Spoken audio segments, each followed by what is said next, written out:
This is a CBS News special report. I'm Anthony Mason in New York. President Trump announced a few minutes ago that his labor secretary, Alex Acosta, is stepping down. The two men appeared side by side outside the White House. Acosta had faced calls from Democrats to resign over his handling of a controversial 2008 secret plea deal with accused sex offender Jeffrey Epstein. Here's what the president said a short time ago. Explained it. He made a deal that people were happy with, and then 12 years later, they're not happy with it. You'll have to figure all of that out. But the fact is, he has been a fantastic Secretary of Labor. And Alex called me this morning, and he wanted to see me. And I actually said, well, we have the press right out here, so perhaps you just want to say it to the press. But I just want to let you know, this was him, not me, because I'm with him. He's a tremendous talent. He's a Hispanic man. He went to Harvard, a great student. And in so many ways, I just hate what he's saying now because we're going to miss him. But please, Alex. Thank you, Mr. President. Over the last week, I've seen a lot of coverage of the Department of Labor.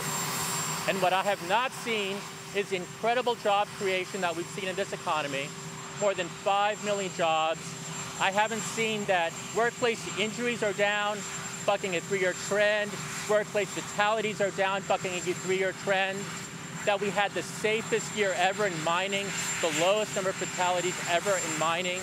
I have seen coverage of this case that is over 12 years old, that has input and vetting at multiple levels of the Department of Justice.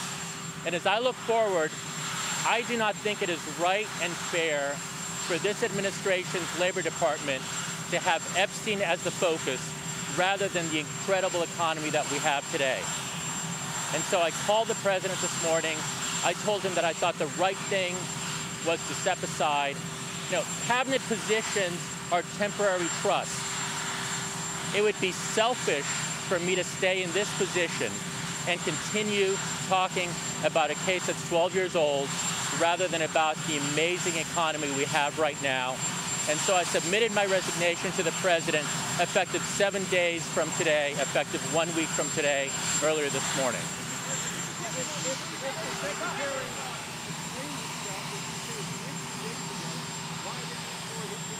There is no need at all, as far as I'm concerned. I watched Alex yesterday. I thought Alex did a great job. And you know, you can always second-guess people, and you could say it should have been tougher. They do it with me all the time. I make a great deal with anybody, and then they say, like the Democrats, oh, it could have been better.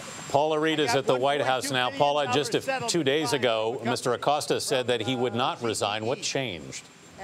Well, it appears that he was not able to continue fostering that goodwill from the president. It was just a few days ago, and the president seemed to extend a lot of goodwill to the secretary, suggesting that lots of lawyers and judges look back on decisions that they made 12, 15 years ago in which they had done things differently. And then Acosta had that press conference where he tried to defend this controversial plea deal, a plea deal that a federal judge said violated the rights of the victims, alleged victims of Mr. Epstein.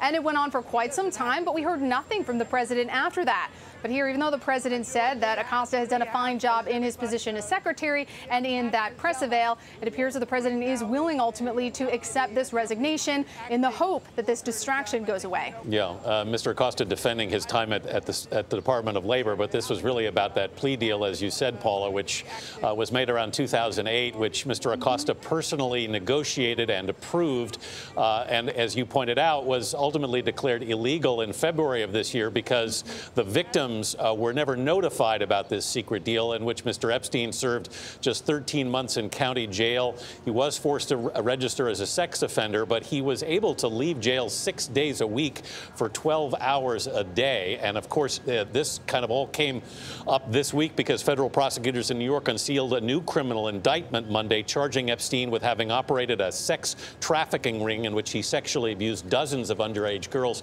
some as young as 14 years old. Paula, the president himself had a personal relationship with Jeffrey Epstein.